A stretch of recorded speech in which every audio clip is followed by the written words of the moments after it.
दोस्तों, प्रधान शिक्षक परीक्षा के डीएलएड सिलेबस के अंतर्गत मैं आपको लगातार इसका अब रिवीजन करवा रहा हूँ, चाहे वो डीएलएड सिलेबस हो या फिर जीएस सिलेबस हो। दोस्तों, डीएलएड सिलेबस की बात करें तो पहले मैं इसको पूरा आपके बीच में कंप्लीट कर दिया हूँ और अब इसका रिवीजन आपको मैं लगातार करवा रहा हूँ इसके प्रैक्टिस सेट के साथ और साथ ही साथ टॉपिक वाइज भी।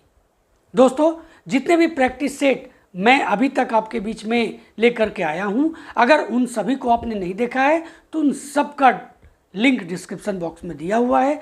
जो भी टॉपिक का मैं रिवीजन करवाया हूं उन भी सब का भी जो लिंक है वो मेरे डिस्क्रिप्शन बॉक्स में है, जहां से जाकर के आप उन वीडियोस को देख सकते हैं।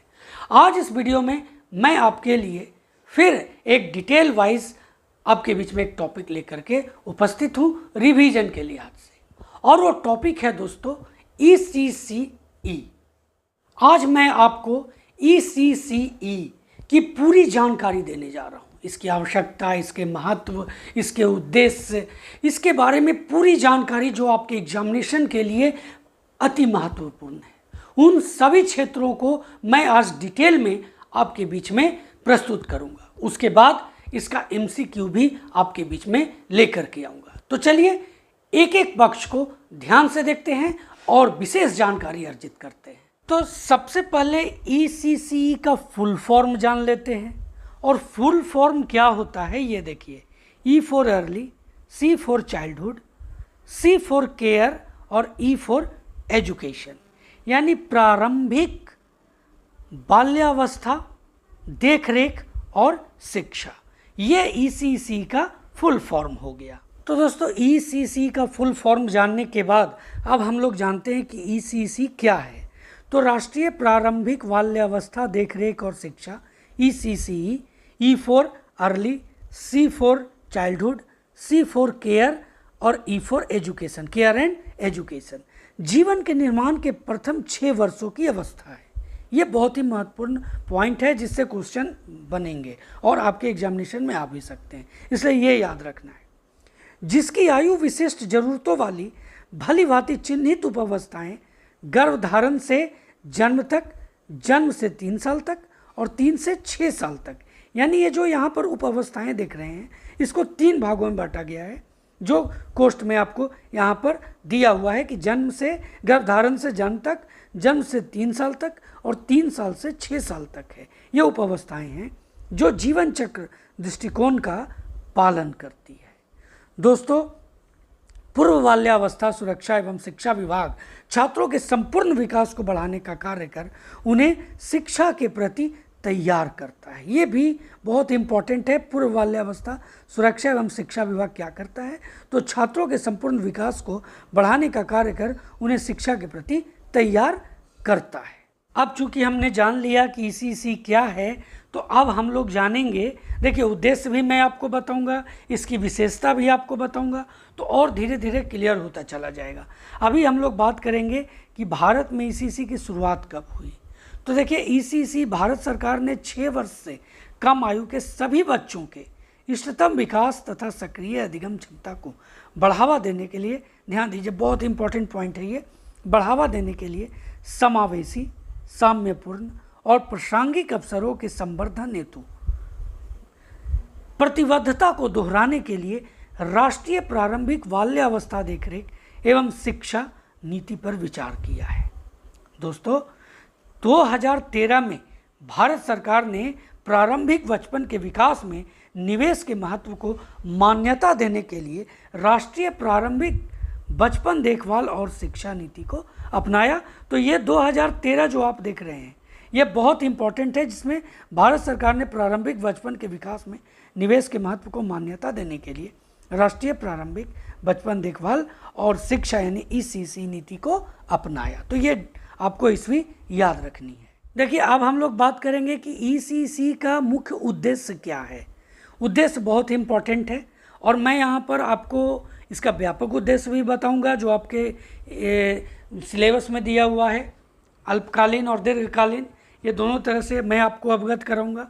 तो राष्ट्रीय ECCE परिषद का मुख्य उद्देश्य, जैसा कि शुरू से हम लोग देख रहे हैं, 0 से 6 वर्ष की आयु वर्ग के छोटे बच्चों के लिए अपेक्षित गुणवत्ता के साथ सर्वांगीण तथा समेकित विकास के लिए अवधारणा तथा प्रथा बनाना है। जो अभी हम लोगों ने देखा, अभी जब इसके ईस्वी की बात की कि कब शुरुआत हुआ, उस समय की बात, उस पॉइंट में भी हम लोगों ने देखा कि अपेक्षित गुणवत्ता के साथ सर्वांगीण तथा समेकित विकास के लिए अवधारणा तथा प्रथा बनाना है, इसका मुख्य उद्देश्य है। अब हम इसके व्यापक उद्देश्य की ओर बढ़ते हैं। देखिए, प्रारंभिक बाल्यावस्था देखभाल और शिक्षा कार्यक्रम के जो व्यापक उद्देश्य हैं उस पर चर्चा करते हैं। तो इसमें सुनिश्चित करें कि प्रत्येक बच्चे को महत्व दिया जाता है, सम्मानित किया जाता है, सुरक्षित महसूस करता है और एक सकारात्मक आत्म अवधारणा विकसित करता है। तो ये जो पॉइंट आप देख रहे हैं, सम्मानित किया जाता है, महत्व दिया जाता है, सुरक्षित महसूस करता है, ये प्रारंभिक बाल्यावस्था देखरेख और शिक्षा का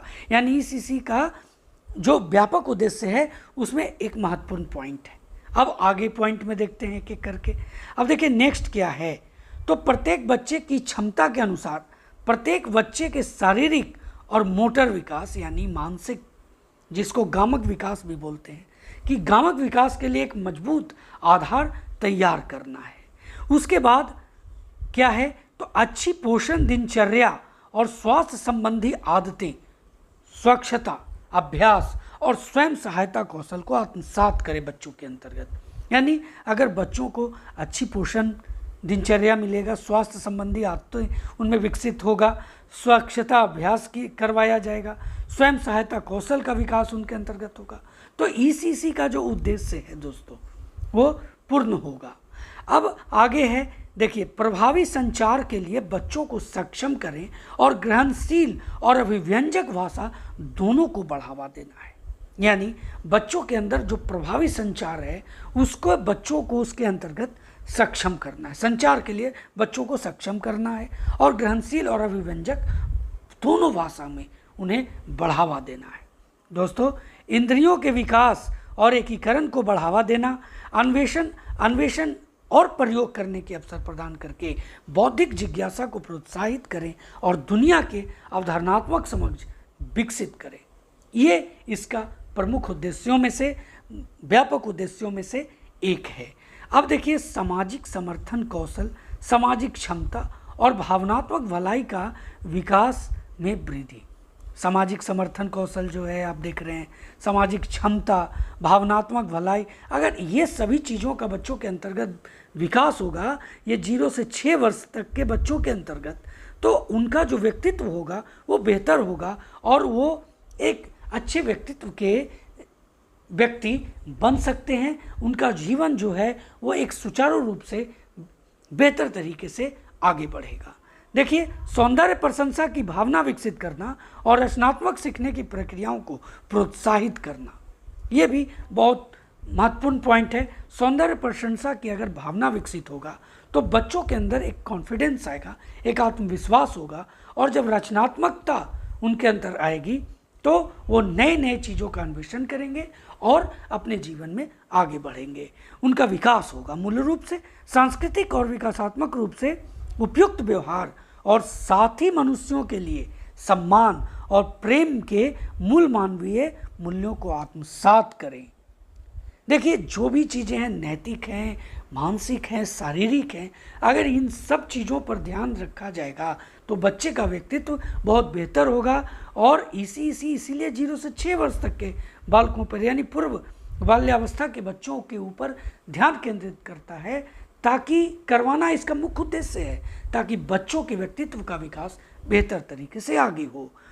उसके बाद है, घर से इसी केंद्र में औपचारिक स्कूली शिक्षा के लिए एक सहज संक्रमण को सक्षम करें।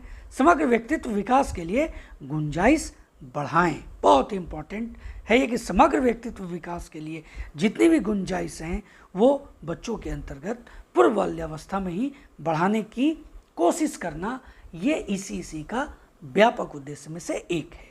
हम लोग बात करेंगे ईसीसी कार्यक्रम की मुख्य विशेषता क्या है।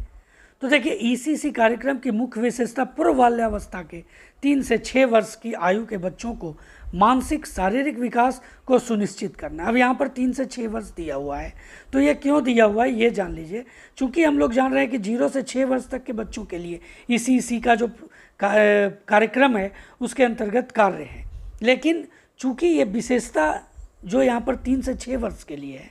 तो देखिए आंगनवाड़ी है, बालवाड़ी है, उसमें 3 से 6 वर्ष के बालकों को पढ़ाया जाता है, उनका मानसिक और शारीरिक विकास पर ध्यान दिया जाता है। उसके पहले जो बच्चे होते हैं उनका मूल रूप से शारीरिक विकास के लिए जितनी भी आवश्यकताएं, ताकि वो मानसिक रूप से श्रेष्ठ हो सकें, शारीरिक रूप से श्रेष्ठ हो सकें, उस पर भी ध्यान केंद्रित करना है। तो सुनिश्चित यही करता है 3 से 6 वर्ष की आयु के बच्चों के मानसिक एवं शारीरिक विकास को यह सुनिश्चित करता है ECC कार्यक्रम। इस कार्यक्रम के तहत बच्चों के स्वास्थ्य एवं भोजन की पोषण की आवश्यकता पर जोर दिया जाता है। मूल रूप से देखिए, अभी हम लोगों ने मुख्य उद्देश्यों में भी देखा कि बच्चों के स्वास्थ्य और भोजन पर विशेष रूप से जोर दिया जाता है, उनकी आवश्यकता पर, पोषण पर।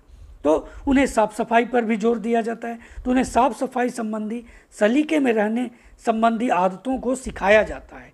ये पूर्व बाल्यावस्था ऐसा होता है जो बच्चे सीखते हैं, उसी तरह से उनका व्यक्तित्व आगे बढ़ता है। दोस्तों, इस विभाग के जो कार्य क्षेत्र हैं, अब एक एक करके उनके बारे में देखते हैं। देखिए क्या है, तो इसमें अंतर्गत सबसे पहले देखेंगे कि पूर्व बाल्यावस्था सुरक्षा एवं शिक्षा के लिए सभी साधन, राष्ट्रीय संसाधन, ग्रुप या समूह स्तर पर सशक्त रूप में करना। उसके बाद है इसके लिए क्या करना पड़ेगा, तो खोज, प्रशिक्षण, विकास और प्रसार क्रियाओं को समझना होगा।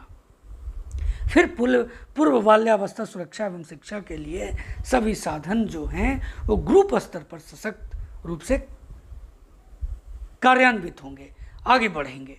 उसके बाद है कि पूर्व बाल्यावस्था सुरक्षा एवं शिक्षा द्वारा, ध्यान दीजिए, पूर्व बाल्यावस्था सुरक्षा एवं शिक्षा द्वारा शिक्षा के क्षेत्र में राज्यों के लिए क्षमता का निर्माण करना तथा राज्यों की पूर्व बाल्यावकाल तथा सुरक्षा विभाग के अंतर्गत SCERT और डाइट की विकास हेतु सहायता प्रदान करना। इसका विकास होगा तो सभी क्षेत्रों में विकास होगा और पूर्व बाल्यावस्था सुरक्षा और शिक्षा का बेहतर तरीके से विकास होगा और ये कार्यक्रम सुचारू रूप से आगे बढ़ेंगे।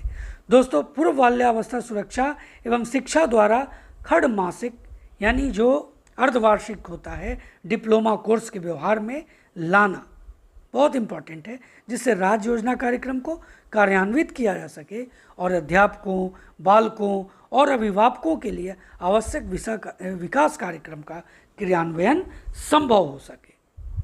उसके बाद है कि राज्य स्तरीय संयोजन समितियों को राज्य की विशिष्ट योजनाओं के लिए तैयार करना, जिससे राज्य शिक्षा विकास के साथ साथ, बहुत इंपॉर्टेंट, ध्यान दीजिए इसमें, महिला और शिशु विकास विभाग में सामंजस्य पैदा हो सके।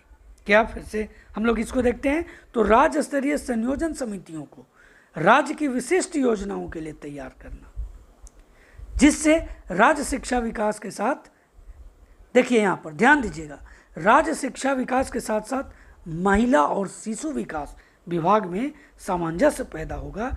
और अगर तीनों में सामंजस्य होगा तो ECC का जो उद्देश्य है, ECC के बनाने के पीछे जो मकसद है वो पूर्ण होगा। अब देखिए आगे क्या है, तो आगे है कि पूर्व बाल्यावस्था सुरक्षा एवं शिक्षा के क्षेत्र में अनुभव के आधार पर शोध अध्ययन को व्यवहार में लाना, इसका विकास करना है। यानी अगर देखिए पूर्व बाल्यावस्था सुरक्षा और शिक्षा के क्षेत्र में अनुभव के आधार पर अगर शोध अध्ययन को व्यवहार में लाया जाएगा तो निश्चित ही एक विकास की जो गाड़ी है वो बेहतर तरीके से आगे बढ़ेगी और जो मकसद है ECC का कि जो प्रारंभिक बाल्यावस्था है उसके अंतर्गत जो बच्चे आते हैं उनका विकास करना, उनके इस तरह से व्यक्तित्व के ऊपर असर डालना ताकि उनका बेहतर भविष्य का निर्धारण हो सके। तो दोस्तों, यह था ECCE की पूरी जानकारी। मैंने हर पक्ष को आपके बीच में रखा जो आपके सिलेबस से रिलेटेड थे, हर वो पहलू को आपको इसमें बताया जो आपके एग्जामिनेशन के लिए मोस्ट इम्पॉर्टेंट थे। और उम्मीद है इससे अलग आपके एग्जामिनेशन में अगर इस टॉपिक से प्रश्न आते हैं तो इससे अलग कुछ नहीं आएंगे। और रह गई बात इसकी MCQ का, तो वो मैं आपको आगे इस रिवीजन के प्रैक्टिस सेट के अंतर्गत आपके बीच में लेकर के आऊँगा। दोस्तों, अगले वीडियो तक जय हिंद।